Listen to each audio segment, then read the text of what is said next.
Meus irmãos, vamos abrir as nossas Bíblias em Mateus, não, Romanos 8. Nós estamos terminando este capítulo, né, um dos mais fascinantes capítulos de Romanos. Estamos chegando no ápice dele, né? O Paulo vai construindo algo fantástico. E agora ele vai falar das nossas convicções, a convicção da nossa salvação. Certeza absoluta da nossa salvação. E ele vai começar a dizer, no versículo 18 em diante, que essa convicção é porque algumas coisas especiais Deus não só nos prometeu, como Ele já cumpriu ao longo da história. O texto começa dizendo, no versículo 18, que eu considero que os nossos sofrimentos atuais não podem ser comparados com a glória que em nós será revelada.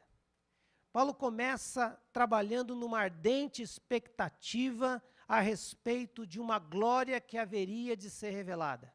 E essa é a esperança que a Igreja de Cristo vive.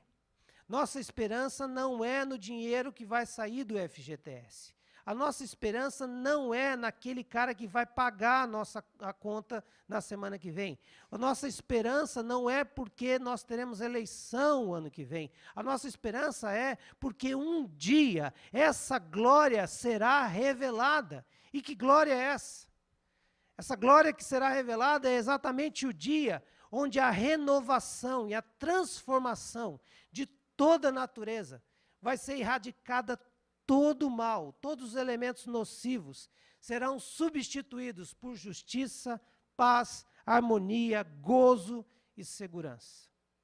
A criação material de Deus será redimida e glorificada, porque os filhos de Deus serão redimidos e glorificados. O dia em que o novo céu e a nova terra, onde Deus habitará com seu povo e de onde toda separação, tristeza, dor e morte serão eliminadas. Essa é a nossa esperança. Esse é o motivo da nossa alegria e que nós comparamos com as dores e os sofrimentos atuais e pesamos essa esperança que nos será revelada, com essa glória que será nos revelada, e nós pensamos e percebemos que ela é muito superior, ela é maior. Por quê? Porque é a verdade do Evangelho, de que um dia Ele secará dos nossos olhos toda lágrima. Essa é a esperança. E não só esse momento é uma expectativa tão grande que até a criação aguarda com grande expectativa, com dores de parto. Não só os seres humanos, mas a própria criação de Deus. Olha o versículo 19, 20, 21 e 22.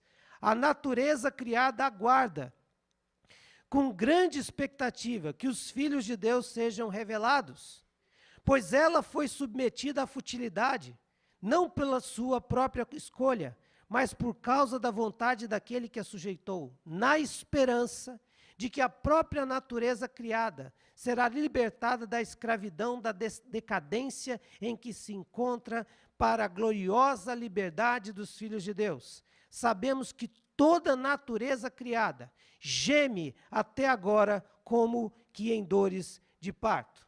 Paulo fala de uma esperança tão grande, tão maravilhosa, que ela passa até da própria criação. A criação de Deus espera ansiosamente esse dia, onde tudo será redimido, restaurado para a glória e honra do Senhor, inclusive essa terra. Paulo vai fazer 3 declarações a respeito da criação. Primeiro, que essa criação foi submetida à futilidade. Que criação é essa? Nós estamos entendendo aqui todo o planeta em que vivemos e todo o cosmos onde existimos e todo o universo que existimos. A Bíblia vai dizer que quando o homem peca, em Gênesis 3, até a criação foi submetida ao seu castigo e à sua maldição. Por isso que hoje a terra não dá como ela dava antes do pecado. Ela não simplesmente gera os frutos. O homem tem que cultivar, o homem tem que matar as ervas daninhas, os espinhos, os abrolhos, e tem que cultivar essa terra. E com o suor do rosto ele come o pão. As coisas se tornaram dolorosas e ela foi submetida a uma perda do seu propósito.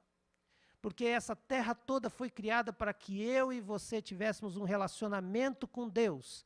Deus sujeitou essa terra exatamente a nós estarmos juntos uns com os outros, nesse habitat terreno, vivendo amorosamente, harmoniosamente, uns com os outros e celebrando a vida com Deus. A Bíblia diz que Deus visitava o homem, e ali, na terra, aqui, no jardim, que prefigura toda a terra, e havia um relacionamento intenso com o homem.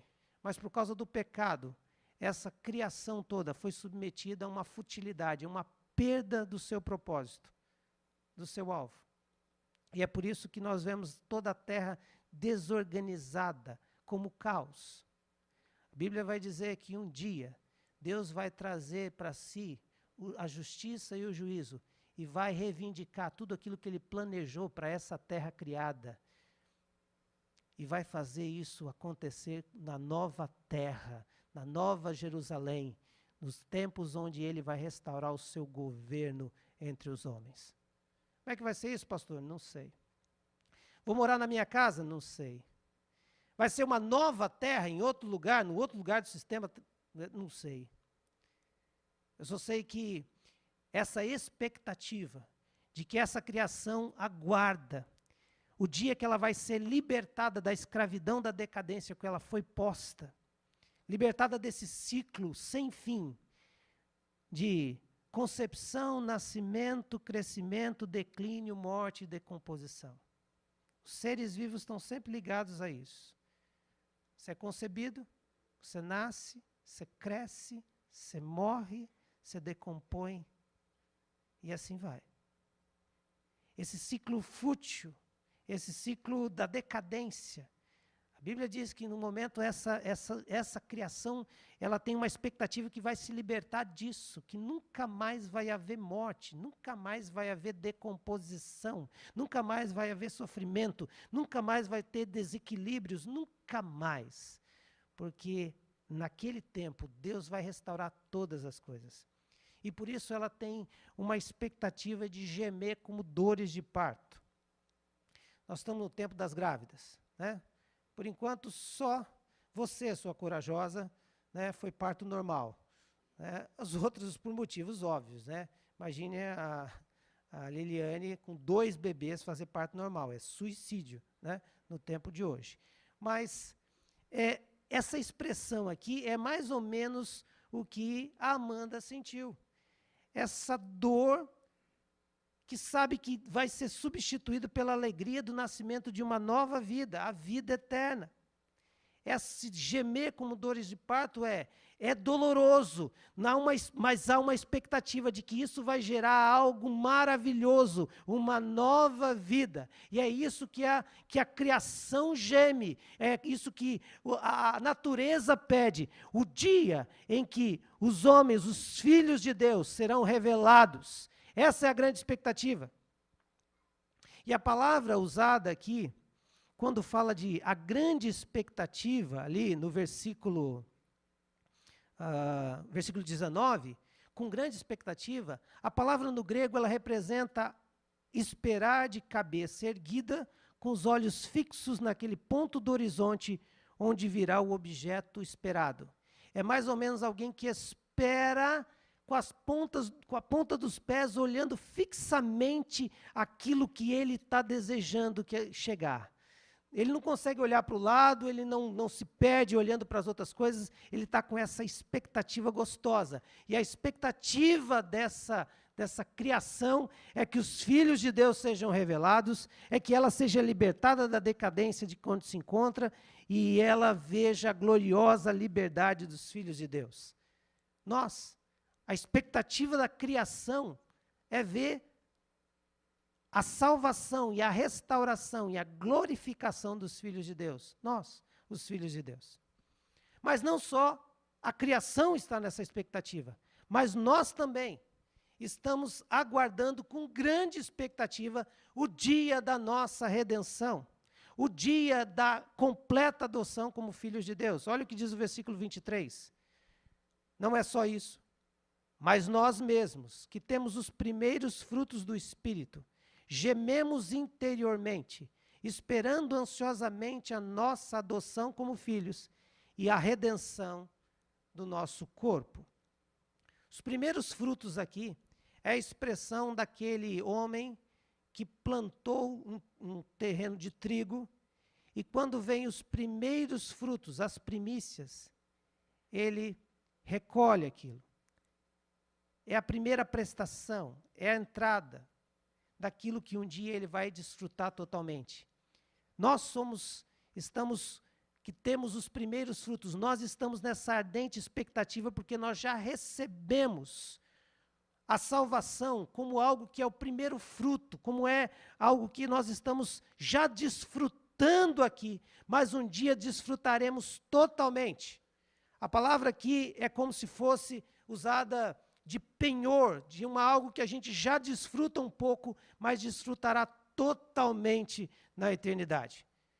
Nós estamos assim.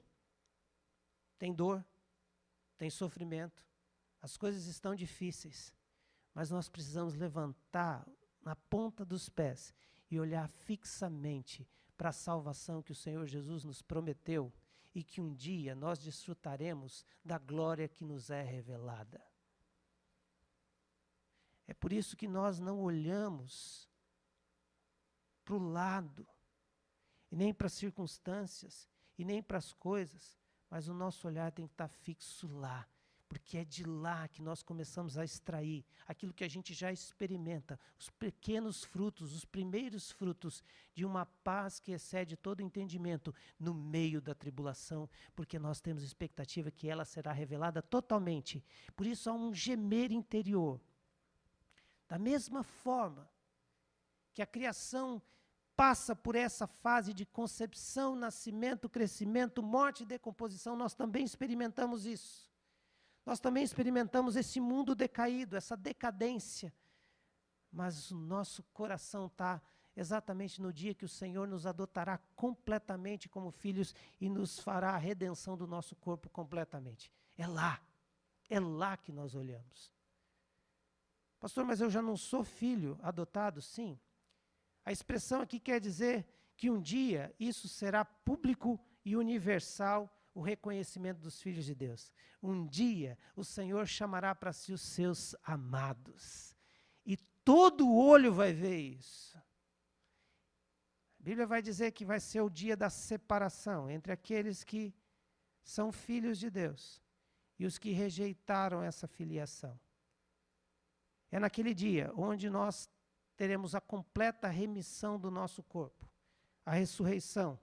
O dia que esse corpo da humilhação vai ser transformado no corpo glorificado como corpo de Cristo. É naquele dia que o nosso coração tem que estar em esperança. Por isso, a gente deve aguardar esse dia de redenção com esperança e paciência. Olha o que diz o versículo 24 e 25. Pois nessa esperança fomos salvos. Mas esperança que se vê não é esperança. Quem espera por aquilo que está vendo? Mas se esperamos o que ainda não vemos, aguardamo-lo pacientemente. Aqui Paulo está dizendo duas coisas interessantes. A nossa ardente expectativa deve ser esperançosa, mas não ansiosa. A nossa vida deve ser de entender que nós estamos vivendo neste mundo e que o mundo está à nossa volta, nós precisamos vivê-lo. Nós precisamos levantar de manhã, nós precisamos trabalhar, nós precisamos bater o ponto, nós precisamos cumprir a dívida, nós precisamos pagar as contas, nós precisamos ter aquela conversa chata com o fulano, a gente tem que ir para a aula, a gente tem que estudar. Eu ia falar matemática, mas eu olhei para o meu querido professor de matemática e falei, não faz isso não. Qualquer outra matéria que você não gosta, que não tenha ninguém aqui que dê aula. Pronto. É isso, é a vida. Às vezes a gente acha que o cristianismo é um escapismo, onde a gente não pensa mais neste mundo, que a gente vive no mundo exterior, que a gente vive pensando lá na eternidade, como se não existisse o mundo. Não, o que ele está dizendo aqui é, sim, tem que ter uma ardente expectativa, os teus olhos têm que estar lá, mas entendendo que pacientemente você tem que esperar, porque a ansiedade de estar lá não é expectativa. Expectativa é, estou vivendo aqui, sei da minha realidade, mas eu sei que essa realidade não é a verdadeira e única. Há uma realidade suprema e um dia estarei lá. E por isso eu sou esperançoso. Espero esse tempo que a glória vai ser revelada. Mas enquanto isso não acontece, eu vivo a realidade. E o texto é tão rico que ele vai dizer, mesmo que você esteja vivendo a realidade, quando isso não acontece, dessa celestialidade, dessa glória revelada, quando o irmão ou a irmã passa, quando a gente sabe a notícia que um amado foi para a glória, nós nos entristecemos, mas ele celebra. Essa é a verdade do Evangelho. A morte para o cristão não é morte, é passagem. Morte para o cristão não é morte, é promoção. A morte para o cristão é acabou o sofrimento. Mas enquanto isso não acontece, e muitos aqui não querem que aconteça, né? Eu tenho a expectativa, mas pode demorar mais um pouco, não tem problema. Enquanto isso não acontece, eu não estou desamparado. Enquanto isso não acontece, eu já posso desfrutar o prenúncio disso como os primeiros frutos. Mas porque o Espírito Santo habita em mim, eu posso já desfrutar do céu aqui na terra. Versículo 26 e 27. Da mesma forma, o Espírito nos ajuda na fraqueza, na nossa fraqueza, pois não sabemos como orar, mas o Espírito intercede por nós com gemidos inexprimíveis. E aquele que sonda os corações conhece a intenção do Espírito, porque o Espírito intercede pelos santos de acordo com a vontade de Deus. O que Paulo está dizendo é, não há motivo para desespero, não há motivo para alarde, não há motivo para angústia e sofrimento, porque essa expectativa que ainda não aconteceu, você pode desfrutar da presença do próprio Deus, porque o Espírito Santo, o Deus que habita em você, está aí exatamente para fazer estas coisas acontecerem. O Espírito nos ajuda nos momentos das nossas fraquezas. O Espírito intercede por nós com gemidos inexprimíveis. O Espírito intercede pelos santos segundo a vontade de Deus. Então, isso está dizendo que não há motivo para angústia e sofrimento. É motivo, sim, para se renovar no Espírito de Deus. Veja que aqui não está dizendo que você precisa ser forte. Aqui não está dizendo, olha, você não precisa mostrar fraqueza, você tem que ser de uma força interior.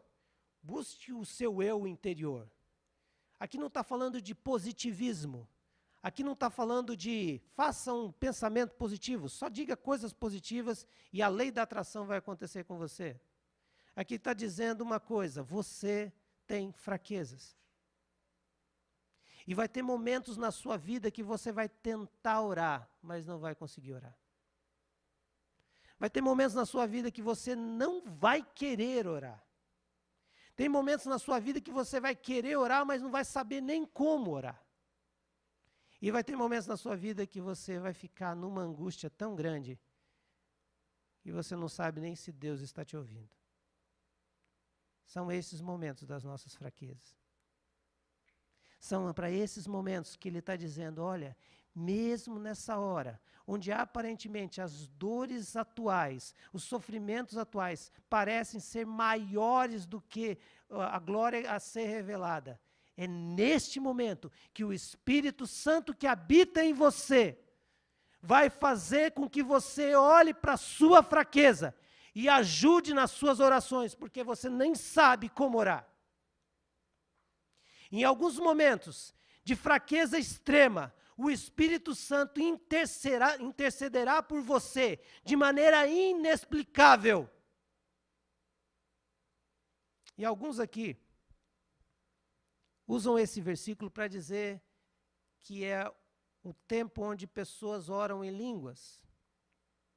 Queria dizer para você que não é esse texto que legitima o orar em línguas. Porque não é você que tem gemidos inexprimíveis. É o Espírito que intercede por você. Mas quero aqui de púlpito dizer que creio no dom de línguas. Mas creio que ele é algo para você e Deus. Que é um tempo onde o seu espírito fala com Deus, mas a sua mente não entende. Mas eu creio aqui que o texto está falando de uma maneira que Deus intercede por nós através do seu Espírito, inexplicável, sem palavras. Mas você sente que Deus está te tomando e agindo sobre você. É quando você percebe que mesmo em meio às dores, a glória que será revelada já está em primeiros frutos acontecendo com você. Aleluia por isso. É quando você sente solitariamente no local, mas você começa a colocar diante de Deus a sua angústia, e você começa a sentir a presença dEle, e você sabe que aquilo está acontecendo conforme a vontade de Deus, porque o Espírito intercede pelos santos segundo a vontade de Deus. Alguns aqui já tiveram essa experiência marcante de saber que o Espírito Santo está falando com Deus. Que Ele está cuidando de você. E alguns aqui estão olhando para mim, talvez com um olhar espantoso, dizendo como é que funciona isso. Não tem fórmula, porque é coisa do Espírito. Não tem hora marcada, porque é hora do Espírito. Mas eu quero dizer para você que eu gostaria que você tivesse um nível de compreensão de que você é um filho de Deus e que as convicções espirituais da sua salvação te dão o entendimento que o Espírito está agindo em você e por você diante de Deus. Aleluia. Você crê nisso? Você crê que naquele momento de maior fragilidade sua, é ali onde o Espírito está agindo poderosamente pela sua vida. Que a gente não sabe mais nem como orar. Quem já viveu aquele momento que não sabe nem mais o que orar? Só é soluço. Glória a Deus. Meu irmão, foi nesse momento que o Espírito intercedeu por você com gemidos inexprimíveis. Enquanto essa redenção não vem, Deus nos dá a garantia do seu cuidado em meio aos sofrimentos atuais. Versículo 28. Sabemos que Deus age em todas as coisas para o bem daqueles que o amam, dos que foram chamados de acordo com o seu propósito. Talvez na sua Bíblia esteja: tudo coopera para o bem daqueles que o amam a Deus. Essa versão pode nos dar a ideia daquele positivismo, que tudo coopera para o bem daqueles que amam a Deus. Então, eu sou de Deus, então tudo vai rolar, conspirar positivamente para mim. Não é isso que o texto no original está dizendo. Nesse sentido, a Nova Versão Internacional, ela traz um pouco mais próximo da realidade. Porque ela está dizendo que Deus age em todas as coisas para o bem daqueles que amam a Deus. Só que tem uma condicional aqui. Primeiro, que Deus age em nosso favor porque nós o amamos. Então, assim, tudo que há de negativo nessa vida passa a ter um propósito positivo na execução do plano de Deus, que é eterno. Nada escapa do limite do seu governo e do seu domínio. Nada acontece na vida do crente em Cristo Jesus simplesmente por acaso, mas tem um propósito de Deus. Deus age em favor de você, mesmo diante das coisas que inexplicavelmente você não possa entender que é para o bem. Esse é um exercício de fé. Você crê nisso? Pergunta difícil. Carro quebrou. Você chegou atrasado. O patrão te deu uma bronca. Como é que fica esse versículo? Fica para amanhã. Eu não sei. Mas Deus age em todas as coisas para o bem daqueles que o amam. Deus age em nosso favor, porque somos chamados de acordo com o seu propósito. Um outro problema desse versículo é a interpretação egocêntrica do versículo. Todas as coisas cooperam para o bem daqueles que amam Deus, então tudo tem que conspirar a meu favor. Só que aqui está dizendo não nesse sentido de Deus é meu empregado e eu preciso que o céu seja movido em meu favor. O versículo está dizendo que todas as coisas cooperam para o bem daqueles que amam Deus, daqueles que são chamados segundo o seu propósito. E qual é o propósito de Deus para comigo e para com você? Qual é o propósito maior? Qual é o foco? Por que esses versículos estão sendo ditos? Por que Paulo está afirmando algo? Ele está dizendo que a nossa ardente expectativa é o quê? Em ficar mais rico? Nossa ardente expectativa é que a gente arrume um namorado ou namorada, embora é bênção. Muito bom. Mas esse não é o foco único da nossa vida. E não é o foco último da nossa vida. O propósito da nossa vida é essa salvação, essa remissão do corpo. O propósito da nossa vida é completar o ato de sermos filhos de Deus. É essa glória que será revelada na eternidade. Deus age em nosso favor para a nossa salvação. Deus age em nosso favor para que a gente possa chegar e entender o plano dele de salvação, para a glória ser revelada aos filhos de Deus, para que haja libertação dos filhos de Deus. É por isso que às vezes a gente começa a ver algum filho de Deus passando por algumas dificuldades, algumas lutas, e ele fala assim, não, eu acho que Deus não, esse versículo não funciona comigo. E às vezes a gente faz uma simples pergunta,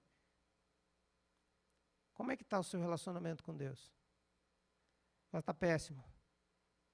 Será que essas coisas não deveriam te levar para Deus? Será que essas coisas não deveriam colocar você mais perto diante de Deus? Será que você não poderia dizer, Senhor, eu entendo, eu não consigo resolver as coisas sozinho, eu preciso do Senhor. E eu esqueci esse princípio e o Senhor está me revelando agora. Eu creio que benditas crises são aquelas que nos aproximam de Deus. Eu creio que todas as coisas Deus age para o bem daqueles que o amam, aqueles que são chamados segundo o seu propósito. Bendita a vez que o seu pai descobriu o plano que você estava fazendo, que ia dar tudo errado. E ele foi lá e te deu uma surra. Antigamente, né? Porque agora não pode mais bater. Deus age para cooperar para o seu bem. Bendita a vez que não deu certo aquele negócio, que parecia que ia te livrar de todos os seus problemas. Bendita a vez que você não passou naquele concurso. Bendita a vez que o namoro terminou. Bendita a vez e bendita a vez que a gente chama de negativos e opressores as coisas que aconteceram. Porque essas coisas nos cooperam para o bem, segundo o propósito que ele tem para nós da nossa salvação. Me lembro de José, do Egito. Quantas coisas ele dizia, isso aqui não tem nada de Deus. Ser preso, quase morrer, pelos seus irmãos, ser levado para lá, para o Egito, a coisa começa a melhorar. Mas que nem o rapaz disse, começa a melhorar, mas daí piora. Mas talvez daí começou a melhorar, daí piorou de novo, daí piorou. Não tem nada de bom. E de repente, o propósito de Deus é ressaltado na vida daquele homem. E o que ele disse para os seus irmãos? Graças a Deus que aconteceu tudo isso. Quando nós somos os que estamos na ardente expectativa de olhar para lá, para o autor e consumador da nossa fé, sabendo que Ele cuida de nós, que o Espírito Santo está intercedendo por nós e que o próprio Deus está nos dando garantia de que está no meio conosco, no meio do sofrimento, não há o que dizer que a nossa vida não está dando certo. Porque Ele está guiando todos os passos da nossa vida. Porque Ele é Senhor das nossas vidas. Porque Ele age em favor daqueles que o amam. Ele está dominando todos os quesitos e requisitos para que o propósito dele seja executado. Deus dá a garantia da glória que irá ser revelada. Versículo 29 e 30. Pois aqueles que de antemão conheceu, também os predestinou para serem conformes à imagem do seu Filho, a fim de que ele seja o primogênito entre muitos irmãos. E aos que predestinou também chamou, e os que chamou também justificou, e os que justificou também glorificou. Aqui, Paulo está encerrando todos os seus argumentos a respeito dessas convicções da nossa salvação. Paulo está dizendo que Deus é o que dá a garantia de que a glória que vai ser revelada, nós vamos desfrutá-la. Por quê? Porque aqueles que de antemão conheceu. E a Bíblia está descrevendo então algo fantástico, que Deus já conhecia você antes de você nascer, mas não conhecimento cognitivo, mas um relacionamento. Ele já se via no relacionamento contigo. Olha só o que diz Deuteronômio 7, 7 e 8. O Senhor não se afeiçoou a vocês, nem os escolheu por serem mais numerosos do que os outros povos, pois vocês eram o menor de todos os povos, mas foi porque o Senhor os amou e por causa do juramento que fez aos seus antepassados. A Bíblia diz que Deus nos amou antes mesmo da fundação do mundo. Deus já nos amava. Esse que é a ideia do conhecer previamente. Ele já desejava um relacionamento conosco. E aqueles a quem Ele amou previamente, Ele nos predestinou para sermos conformes à imagem do seu Filho, que é primogênito.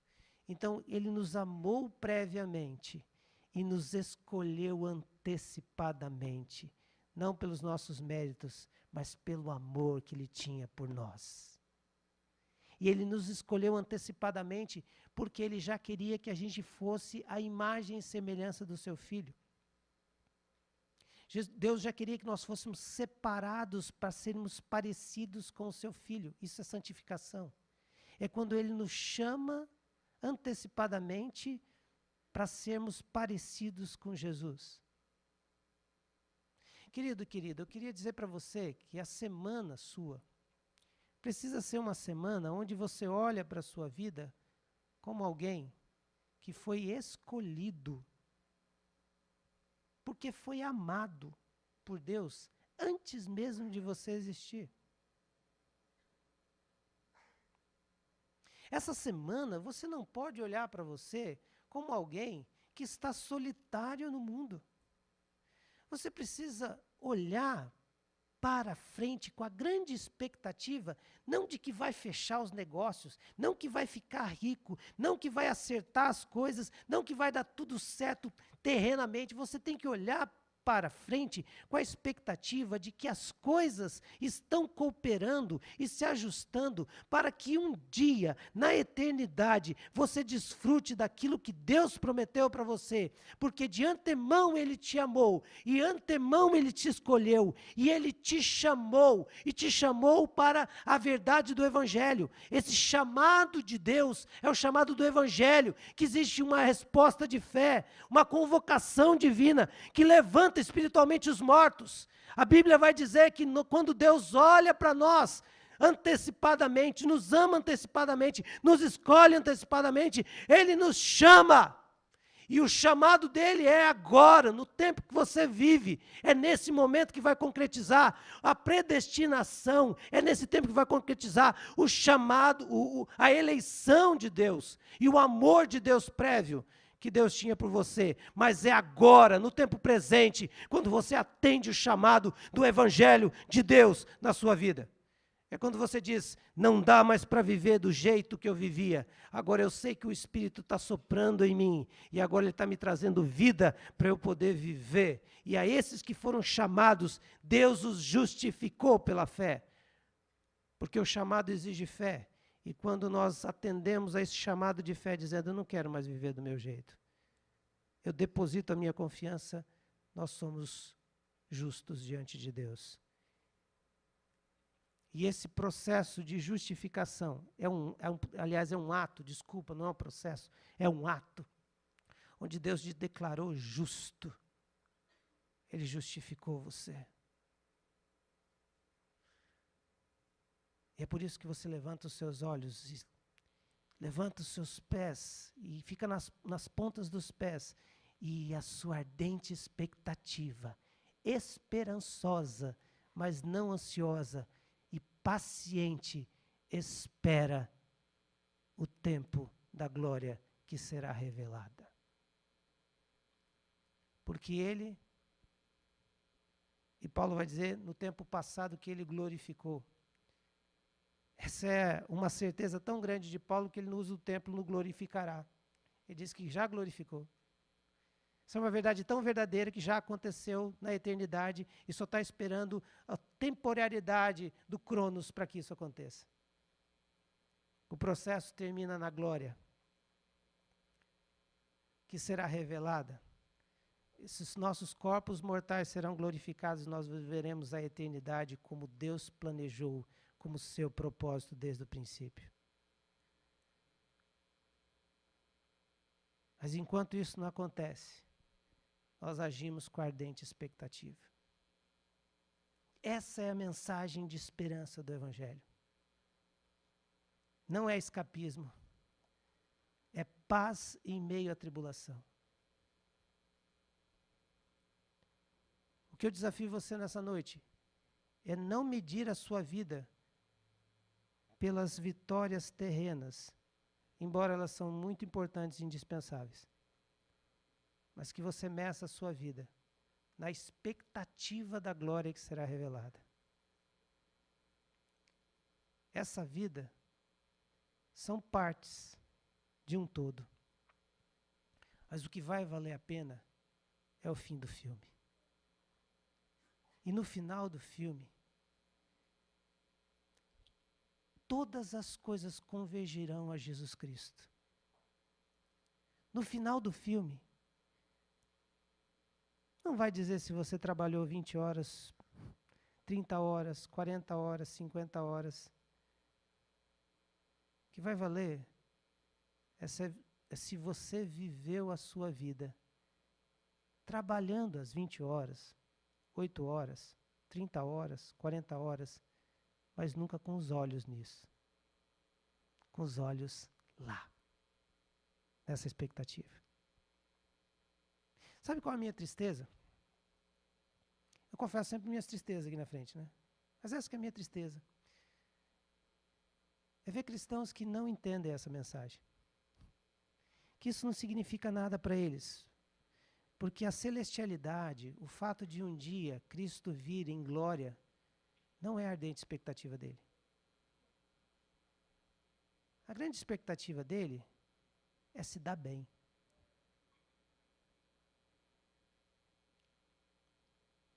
A grande expectativa dele são os negócios de amanhã, as dores de amanhã, os problemas de amanhã. Que pobre expectativa. Eu queria que o Espírito Santo de Deus enchesse o seu coração da expectativa dessa glória que vai ser revelada. E aí você vai viver muito bem o presente, mas não se iludir por ele, porque esse presente aqui é temporário. Mas um dia nós estaremos lá na glória.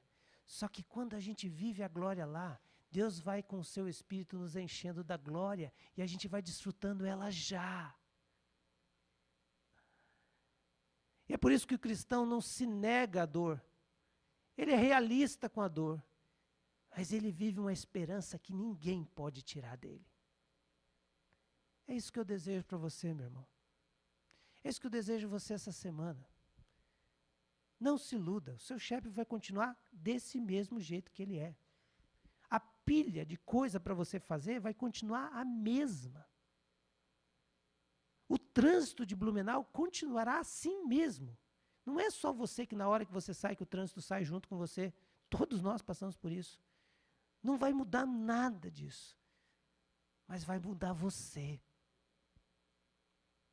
Porque enquanto você estiver naquele trânsito caótico, você vai lembrar que você não precisa estar no mesmo caos. Porque você está na ardente expectativa dos filhos de Deus que serão revelados. Você quer isso? Você quer viver nessa doce e ardente expectativa? Quero orar com você nessa noite. Quero clamar sobre você. Porque isso é convicção dos salvos. É convicção que um dia estarei lá. Mas enquanto não estou lá, o Espírito Santo já intercede por mim com gemidos inexprimíveis. Já auxilia nas minhas fraquezas e me faz orar de maneira efetiva, ou que auxilia porque eu não sei como orar, mas o próprio Deus age para que todas as coisas cooperem para o bem daqueles que amam. Eu quero viver isso. Eu quero viver nessa fé, ardente expectativa da glória que será revelada. Ora aí no seu lugar. Como é que está a tua fé, querido? Como é que está o teu coração? Isso não move o teu coração? Isso não mexe com você? As coisas deste mundo têm tomado tanto o teu coração, e quando eu falo as coisas deste mundo, eu estou dizendo as coisas triviais. A nossa grande expectativa é que Deus cuida de nós todos os dias e nos está preparando para aquele grande e glorioso dia. Essa é a minha expectativa, essa é a minha alegria, essa é a minha esperança. Oh Deus, em nome de Jesus, a minha oração nessa noite não é que o Senhor nos dê uma boa semana, embora nós queiramos essa boa semana. A minha oração é que nós tenhamos a real compreensão da nossa salvação. Porque assim a nossa semana será diferente. A minha oração não é que todos os negócios deem certo, embora eu desejo que tudo dê certo na vida dos meus irmãos, mas que nessa semana eles aprendam a colocar o Senhor no centro da nossa expectativa e te buscar em todos os momentos dessa semana e esperar ansiosamente que o Espírito interceda por eles com gemidos inexprimíveis. Pai, o que eu oro nessa semana é que o Senhor não intensifique as bênçãos, embora eu quero que isso aconteça, mas que o Senhor intensifique no coração de cada um a fome de estar na Tua presença, intensificar os momentos de oração significativos, onde lágrimas rolam, onde sorrisos bobos acontecem, porque a Sua presença nos envolve, ó Deus. E que isso seja real na vida de cada um. Pai, aquele que está morto espiritualmente, aviva, Senhor. Aquele que está, ó Deus, tão longe e distante, que esfriou na fé, e não há brilho de expectativa alguma, só uma grande frustração e decepção e decadência espiritual. Eu oro para que o Senhor os aviva agora em nome de Jesus. Eu oro, ó Espírito Santo de Deus, que o Senhor aqueça esse coração de tal forma que ele possa sentir uma doce presença do Senhor. E que mesmo num ambiente solitário, ele sinta solidário com o Teu Espírito. Pai, eu oro que essa semana seja a semana onde o Senhor use a vida de uns na vida de outros. Eu oro para que essa semana seja a semana de renovar a nossa expectativa e a nossa esperança. É isso que oramos, em nome de Jesus. Amém, amém, amém.